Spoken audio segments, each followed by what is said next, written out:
등가 원리라고 하는 것은 물체가 실제로 받는 중력과 가상의 끼워 맞추기 힘이라고 생각했었던 관성력이 그 효과로서 차이가 없다. 가짜로 만든 조작 상황에서, 일종의 조작 상황에서 만들어진 관측 결과로서 그걸 해석하기 위해서 등장시켰던 관성력이 질량 있는 물체끼리 서로 끌어당긴다라고 하는 그런 중력과 완전 구별할 수가 없다라고 하는 파격적 제안으로부터 이제 또 일반 상대론이 시작이 되는 거죠. 다시 얘기합니다. 무중력 공간상에서 카메라가 위쪽으로 가속운동하면서 나타나는 현상의 관측 결과가 중력장에서 가만히 있는 카메라가 가속운동하지 않는 카메라가 실제로 가속운동을 하는, 그래서 포물선운동을 하는 물체를 찍은 이 결과를 촬영 결과, 관측 결과만 놓고 봤을 때는 완전히 똑같다라고 하는 것을 놀랍게도 이 얼토당토하는 결과의 비교 상황에서 똑같네 라는 것에서 진짜 그 두 상황은 과학적, 물리적 의미가 완전 똑같은 거야 라는 식으로 몰고 나가는 게 아인슈타인의 설명이었었고 등가 원리라고 그랬어요. 그러다 보니까 아인슈타인은 이 말도 안 되는, 우리가 코웃음밖에 안 치던 카메라 그 영상 조작의 수준에 불과한 것과 실제 상황이 저거 똑같다, 야 신기하다 라고 하는 것이, 쟤 왜 이렇게 저거를 진짜로 알아들어? 하는 것이, 아니 진짜니까 신기하지 라고 진심으로 이렇게 얘기하는 것으로 넘어가면서 아인슈타인이 살던 당시에 촬영기술, 관측기술의 한계를 넘어서 지표면 근처에서도 빛은 직진을 안 할 거다. 딱 30만 km/s, 3억 m/s로 옆으로 던진 물체가 했을 중력가속도에 의한 포물선 운동을 똑같이 했을 거다. 니네가 그거를 직진인 것처럼, 관측기술의 부재로 직진인 것처럼 제가 알고 있었을 뿐인 거지, 관측 잘할 수 있으면 이거 확실히 이렇게 휘는 거 보일걸이라는 얘기를 했어요.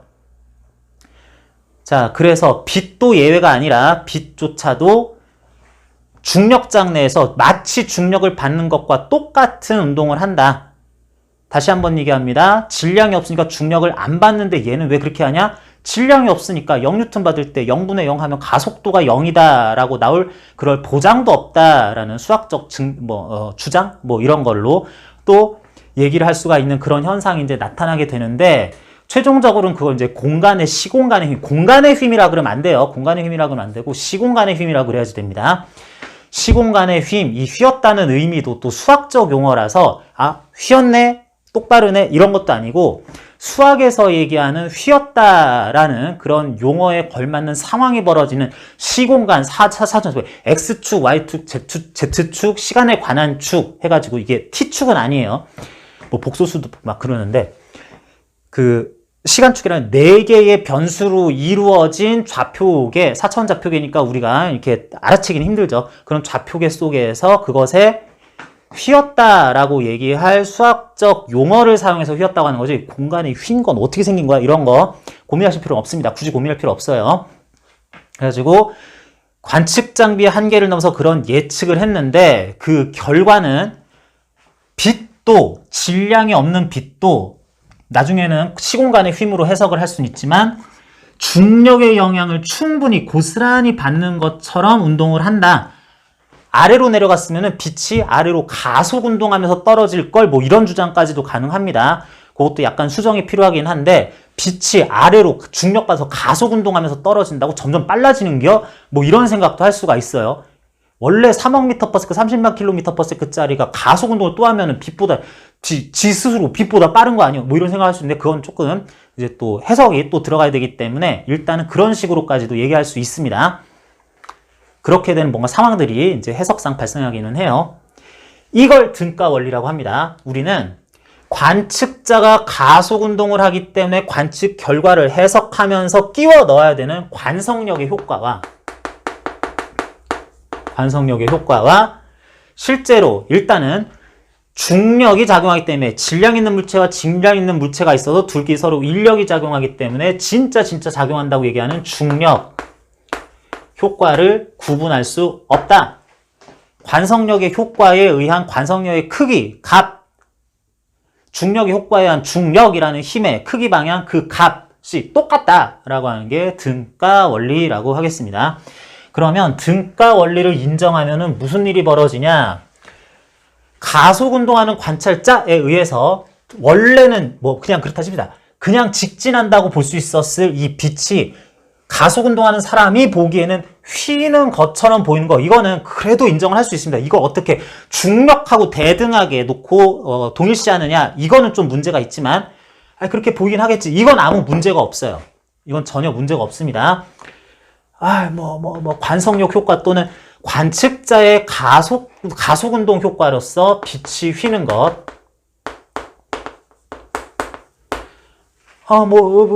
그렇게 관측은 돼. 라는 거는 이제 이의가 없는데, 중력에 의해서 충분히 물체가 힘을 받아서 중력 가속도 또는 만유인력에 의한 어떤 가속도 운동을 하는 것처럼 중력장에서도 빛이 휜다는 것이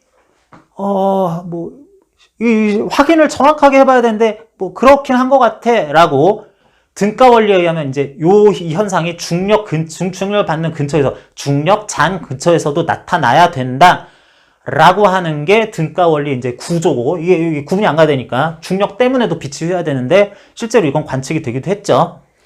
에딩턴의 그 관측에 대해서는 말도 많고 그렇긴 하지만 결론적으로는 맞긴 맞으니까 그렇게 됐는데, 그래서 어쩌라고 빛이 좀 덩어리 근처에서 이렇게 휘어가는 거, 태양 근처에서 이렇게 하는 거 어쩌라고 싶은데, 그러다 보면은 이게 너무 많이 휘면 빨려 들어가고 나오지도 못하지 않을까. 이 얘기는 별로 지금은 중요한 게 아니에요. 중요하기는 한데 아직은 중요한 얘기가 아닙니다. 자, 그러면 이 현상에서 어떤 일이 벌어지느냐? 여기 거대한 질량 덩어리가 있다고 합시다. 블랙홀이어도 되고요. 초거대 질량 블랙홀이어도 되고, 그냥 태양이나 지구여도 괜찮아요.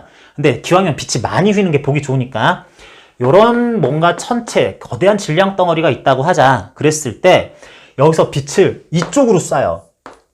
여기서 빛을 이쪽으로 쏩니다. 그러면은, 빛은, 질량 덩어리구나. 근데 난 중력 안 받아. 그러면서, 쭉 그냥 가실 줄 알았는데 아인슈타인은 그런 거 아니야. 질량이 0이기 때문에 오히려 그 중력을 0뉴턴 받아도 가속도가 있을 수도 있는 거야. 이런 식으로 얘기를 하면서 가다가 마치 이것에 끌려가는 물체처럼 요렇게 휘어갈 거야 라고 그래요. 빨려갈 필요까지도 없어. 이렇게 휘어서 갈 거야 라고 그래요. 듣다 보니 너무 많이 들으니까 세뇌된 것 같아서 얘가 빛도 땡기는구나. 중력으로 질량은 빛도 땡기는구나. 그럼 휘겠구나. 그냥 그래요. 계속 얘기해 보세요. 그랬더니 자, 이렇게 갈 건데 빛이라는 것은 굉장히 특이한 성질이 있다고 합니다. 페르마의 최소 시간의 원리라고 해서, 이거는 반사나 굴절에서도 쓰이는 건데, 빛이 매질이 다른 매질 경계면에서 반사가 되거나 매질을 투과해서 일단 갔다고 쳤을 때, 빛이 예를 들어서 여기 갔다가 여기서 이렇게 꺾여서 갔다고 치자 그랬을 때, 빛은 이렇게 이미 꺾여서 간 경로상에서 임의의 두 점을 이었을 때, 여기도 괜찮고요, 여기랑 여기도 괜찮고요, 여기랑 여기도 괜찮아요. 심지어 여기랑 여기도 괜찮아요.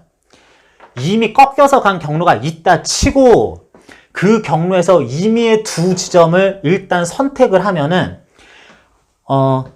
파동이나 빛이 기타 파동이나 빛이 매질이 바뀌었을 때 이렇게 휘는 이유는, 이게 의미있게 매질이 달라서 여기서는 V1 속력으로 퍼져나가는 것이 여기서는 V2 속력으로 퍼져나가기 때문에 전파 속도가 달라지기 때문에 이렇게 휘어서 굴절돼서 가는 겁니다. 그랬을 때 여기에서 여기까지 가는 데 있어서 이미 간 경로상의 임의의 두 점에 대해서는 이렇게 가는 게 가장 빠르게 도착하는 것임을 마치 알고 간 것인 양 이런 경로를 갔을 것이다 라고 얘기를 하는 게 페르마의 최소 시간의 원리입니다. 경로를 여기하고 여기를 잡아도 여기하고 여기를 가려면은 이런 속도로 요 공간, 요런 속도로 요 공간을 가려면은 이 경로가 이게 가장 빠르게 도착할 수 있는 방법이었어 라고 하는 거죠. 경로가 이렇게 됐으면 아까 얘기했죠. 여기하고 여기를 잡았을 때 여기도 V2, 여기도 V2 이렇게 가는 게 제일 빨리 가겠네. 그래서 이렇게 간 거예요. 여기서는 그렇게 간 겁니다. 그래서 이런 식으로 얘기하는 게 빛의 경로 선택 방식이라고 얘기를 하는데 여기서 어이없는 얘기를 합니다. 아인슈타인이 얘기하기를 자, 빛 한번 쏘세요. 그랬더니 빛이 쭉 가요. 쭉 가면서 질량 덩어리 일단 휘었어요. 이렇게 쭉 휘어가지고 여기 쭉 계속 가고 있어요. 그랬을 때 이 경로상의 빛이 선택해서 간 길도 페르마의 최소 시간의 원리를 따르는 이 경로상의 임의에 두자면 가장 빨리 가는 경로였었다라고 얘기를 합니다. 나중에는 이거를 지오데시 경로라고 이렇게 얘기를 하는데 이렇게 갔으면은 이런 원리가 여기도 통용이 된다는 거예요. 자, 빛이 이렇게 일단 갖다 치고 그러면 나는 여기 P점하고 여기 Q점을 한번 택해보자. P점과 Q점 빛이 일단 갖다 치면은 여기부터 여기까지 빛이 막 이렇게 계산해 봤더니 마치 여기가 출발점, 여기가 목적지였는데 갈 수 있는 한 최대한 빠르게 도착하기 위한 경로는 이거였기 때문에 이렇게 간 것이냐 그런 것처럼 이런 휘는 모습을 보여줬다. 페르마의 최소 시간이에요. 최소 시간의 원리에 따르면 빛은 그걸 다 알고 그렇게 가셨을 것이다 라는 얘기예요. 자, 그렇게 되는데 계속 갑니다. 예를 들어서 빛이 간 이 굉장히 긴 경로가 여기부터 여기까지가 3억 미터였다고 합시다. 요렇게 된 이 경로 길이 자체가 30만 킬로미터, 3억 미터였다고 칩시다. 대략 3억 미터요. 그래서 빛은 여기는 그래도 진공 공간이니까 여기 P부터 Q까지 가는 데에는 1초 걸렸어요. 빛의 속도 3억 미터 퍼 세컨드인데 요 곡선 경로가 3억 미터니까 1초 만에 갔겠구나. 그래서 어쩌라고 했더니 요 PQ를 이 곡선상에서 절묘하게 잘 잡아가지고 PQ 경로는 P에서 Q까지 직선을 그으면 요렇게 그으면은 요게 2억 미터가 나온다라고 치자. 이 2억 미터 나오는 직선 경로 이게 나왔다 치자. 아, PQ점은 이런 점이었어 라고 했을 때 이런 생각을 합니다. 빛을 억지로 어떻게 이렇게 좀 이렇게 반사 잘하게 해가지고 경로를 이렇게 잘 조절해가지고 빛을 여기서 두 줄기를 출발시키는 거예요. 진짜로 이 접선 방향으로 빛을 3억 미터 퍼 세컨드로 쏘세요. 그래서 쏘고 또 하나는 빛을 요 방향으로 쏜 다음 이후에도 억지로 요렇게 좀 이렇게 가려고 아니야 지금은 여기 가야지 Q에 가야지 Q에 그렇지 잘 간다 이렇게 보내고 싶은 거예요. 이렇게 보내고 싶은 겁니다. 그러면 무슨 일이 발생하느냐 이렇게 보내게 되면은 동시에 출발한 두 빛이 Q점에 곡선 경로를 따라서 쭉 간 빛은 1초 만에 도착을 합니다. 자, 일단 그렇다 칩시다. 하는데 곡선 경로를 따라서 3억 미터의 곡선 경로를 따라온 빛이 Q점에 도착했을 때 직선 경로를 따라서 온 빛은 여기까지밖에 안 와요. 뿅 도착했을 때 나 아직 이만큼 남았어 라고 얘기를 하게 됩니다. 억지로 이 경로를 이렇게 썼으면 사실 또 요렇게 가가지고 최소 시간 이렇게 딱 갔겠네 이렇게 돼야 되는데 여기까지밖에 안 와요. 자, 그래서 출발할 때는 아씨 난 이렇게 3억 미터 나는데 쟤는 2억 미터밖에 안 간다. 아씨 뭐 당연히 내가 지겠지 하면서 이제 투덜 하면서 출발했더니가 휙 와가지고 톡 이렇게 왔습니다. 얘 아직 안 왔네? 그래요. 자, 그래서 곡선 경로를 따라간 빛이 직선 경로를 따라간 빛에게 얘기를 합니다. 이게 도착 다 한 다음에 자 게임 끝! 그 다음에 나 못 갔네 그럴 때 야 너는 명색의 빛이라는 애가 3억 미터 퍼 세크로 돌아댕겨야지 여기 진공 공간이야 여기 3억 미터 퍼 세크로 돌아댕겨야지 너 이렇게 게으름 피워서 되겠니? 나 봐 이렇게 3억 미터 1초 만에 싹 가잖아. 근데 너는 내가 그 경로로 갔으면은 나는 여기 진작에 온 다음에 1억 미터, 3억 미터만큼 가서 나는 아까 도착할 때 나 여기 가서 3억 미터 이만큼 와 있었겠다. 그러면서 넌 애가 왜 이렇게 사람이 아니죠. 빛이죠. 넌 왜 이렇게 감시 안 하면 이렇게 게으름만 피우려고 그러니 뭐 누가 보지 않을 때도 스스로 성실하게 뭐든지 이렇게 잘하고 뭐 이렇게 해야지. 막 이렇게 뭐라 그래요. 당연히 질 줄 알았는데 얘가 이겼다 그랬으니까. 그랬더니 얘가 그럽니다. 아닌데. 나는 3억 미터 퍼 세크로 꾸준히 갔는데. 최선을 다해서 갔는데. 최선을 다하는 게 중요한 게 아니고 잘해야지, 이겨야지, 이기는 게 중요한 거예요. 네가 분명히 게으름 떠서 나름 3억 미터 퍼 세크라고 생각했지만 3억 미터 퍼 세크 아니었었으니까 1초가 다 지났는데도 2억 미터도 채 더 못 오지 않았겠냐. 1억 몇천만 미터 밖에 못 오지 않았겠냐. 뭐라고? 1초 동안 내가 3억 미터 올 때 너는 1억 몇천만 미터밖에 못 오잖아. 너 다시 얘기해봐. 1초 동안에 그만! 거기까지 얘기해봐. 나는 3억 미터 퍼 세크로 진짜로 갔어. 그랬는데 열심히 가는데 나도 3억 미터 퍼 세크로 가니까 나중에 1초 다 지나면은 여기까지 열심히 가야지 그랬는데 갑자기 게임 끝났다고 하더라고. 어쩐지 이상하더라. 게임 끝! 그래가지고 게임이 왜 끝났어요? 나 아직 여기까지밖에 안 갔는데 그러니까 얘가 이겼어요. 그러니까 야 이상한 애네 싶었는데 얘가 이런 얘기 하는 거죠. 나는 3억 미터 퍼 세크로 갔기 때문에 충분히 얘를 이길 수 있을 줄 알았는데 게임이 0.5초 만에 끝나더라. 0.6초 만에 끝나더라. 0. 몇 초 만에 갑자기 끝나더라. 나도 이렇게 가가지고 1초 동안에는 여기까지 진작하고 여기까지는 뭐 0.6초 만에 갈라 그랬어. 그랬는데 뭐 0.5 몇 초 만에 그냥 게임이 끝나가지고 난 졌구나 싶었다는 얘기입니다. 뭐래? 내가 1초 만에 딱 3억 미터 갔는데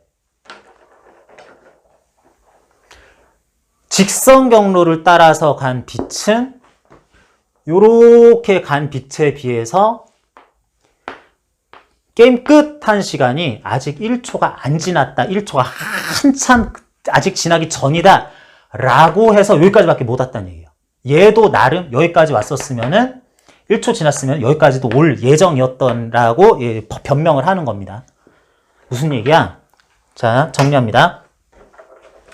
빛이 질량 근처에서 마치 중력받는 것처럼 휘었어. 여기 운석이 가도 이렇게 운석이 가도 던졌으면 이런 식으로 휘었을 겁니다. 비슷하게 휘었을 거예요. 뭐 느렸으면 좀 이렇게 휘었겠지만 빛이 3억 미터 퍼 세크로 요 각도로 출발하면은 중력장 근처에서 이런 식으로 휘어서 가야 되는데 그 경로는 곡선 경로상 또는 빛의 경로상 임의의 두 지점을 가장 빠르게 최단 시간 안에 누구보다도 먼저 도착할 수 있는 이 경로가 그 경로였으니까 이걸 택해서 왔다는 거다. 그렇다는 얘기는 억지로 짧아 보이는 경로를 택해서 막 보낸 애보다도 이게 더 먼저 도착을 해 있었을 것이다. 그러면 얘는 빛의 속도를 잃어버리고 진공중에서 3억 미터 퍼 세크가 아닌 속도로 갔냐? 1억 2천만 미터 퍼, 1억 7천만 미터 퍼 세크 이런 속도로 갔냐? 나도 진공에서 3억 미터 퍼 세크로 갔다는 얘기입니다. 그런데 어떻다고? 얘가 도착을 했는데 나는 원래 여기 왔었는데 여기밖에 못 온 이유는 내가 이렇게 오는데 나도 시계 보면서 3억 미터 퍼 세크 열심히 가야지 그랬는데 0.5 몇 초, 뭐 0.6초도 안 되는 시간, 뭐 굉장히 아직 1초 한참 남았는데 0.66초도 한참 남았는데 벌써 끝났네? 라고 생각한다는 거예요. 뭐? 얘의 시간은 천천히 갔다는 얘기입니다. 어떻게? 이 경로를 따라온 것보다. 왜 시간이 천천히 갔다? 이게 택한 경로는 요 질량이 큰 천체에 대해서 여기는 동등한 위치였었지만 더 가까워요. 더 가까워요. 더 가까워요. 더 가까워요. 더 가까워요. 그래서 어떻다고? 얘가 택해서 가는 곳들은 이 근처 뭐 이렇게 막 중력이 어마어마해. 조금이라도 보니까 중력이 좀 덜한 중력장의 세기가 덜한 곳이었어. 그렇다고 너무 멀리 가면 길이가 너무 멀어지니까 그건 안 되고 이런 이유 때문에 얘도 3억 미터 퍼 세크 되는데 오히려 얘가 더 빨리 도착을 해야 된다고? 얘는 시간이 천천히 갔다고 하자. 시간이 왜 천천히 가요? 둘의 경로의 다른 점, 뭐 길이 자체 다른 거, 직선 그런 거 말고는 이 천체와 더 평균적으로 가깝고 멀었다. 이 천체에 의한 해당 공간의 중력장이 약했다, 컸다, 약했었다 라는 게 차이가 난다는 겁니다. 이런 차이가 발생하는 이유가 중력이 더 강하게 작용하는 곳일수록 시간이 천천히 흐르기 때문이다. 이 중력장이라는 것에 의해서 시간의 흐르는 속도가 영향을 받는다라는 얘기입니다. 그러면 최소 시간의 원리 뭐요? 이렇게 하면 중력이 강한 곳은 갑자기 시간이 천천히 가, 중력장이 강한 곳이 정확히 얘기하면 중력장이 강력한 곳은 시간이 천천히 가? 야, 너 나랑 똑같아야 돼. 가속 운동하는 자네도 시간이 천천히 가시게.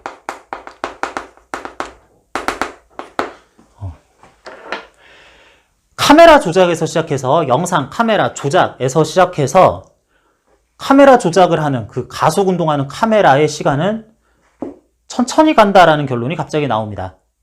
요 세트. 네가 그러면 나도 그래야지, 내가 그러니까 너도 그렇게 해라 라는 것이 모든 것이 똑같이 나타나기 때문에 가속계에서 중력장에서 관성력과 중력의 효과가 완전히 동등하게 나타나기 때문에 이런 것들이 실질적으로 동등하게 나타나기 때문에 우리는 두 가지를 구분을 못한다 라고 하는 등가 원리. 결론만 알고 지금은 고등학교 물리2 과정 있고요. 옛날에는 그 2009 개정 교육과정, 2009 교육과정에서는 물리1 과목에 특수상대성 이론, 일반상대성 이론 다 있었는데, 이렇게, 이런 거 물어보면 이렇게 대답하는 거야. 이게 맨날 이렇게 돼. 외워. 그럼 시험에 답을 맞출 수 있었는데, 이게 씹어보면 씹어볼수록 그 맛을 알면 알수록 아인슈타인의 발생이 가히 독보적으로 천재적이고 얼토당토 않다라는 생각을 안 할 수가 없습니다. 엘리베이터, 자유낙하는 엘리베이터 속에서는 난 마치 무중력 공간에 있는 것처럼 느낄 거. 이런 예는 많이 듣긴 하지만 이거를 조금 더 이제 영상 조작이야. 진짜로 포물스 운동이야. 속았지? 이렇게 하는 게 속은 거 정도가 아니라 그게 똑같은 건데? 라고 하면서 시작된 등가 원리, 놀랍게도 똑같아. 진짜 이것도 여기서 시간 천천히, 진짜 여기서 시간 천천히가 라는 것들을 알면 알수록 일반 상대성 이론의 근간이 되는 등가 원리, 그 전에 영상 조작을 조작이라고, 넘어갑시다. 재밌었네. 하고 넘어가지 않았던 그 통찰력이나 발상이 인류는 아인슈타인과 비아인슈타인으로 둘로 나눌 수 있다고 얘기할 수 있을 정도로 대단히 놀라운 발상이었었다라고 생각을 할 수도 있겠습니다.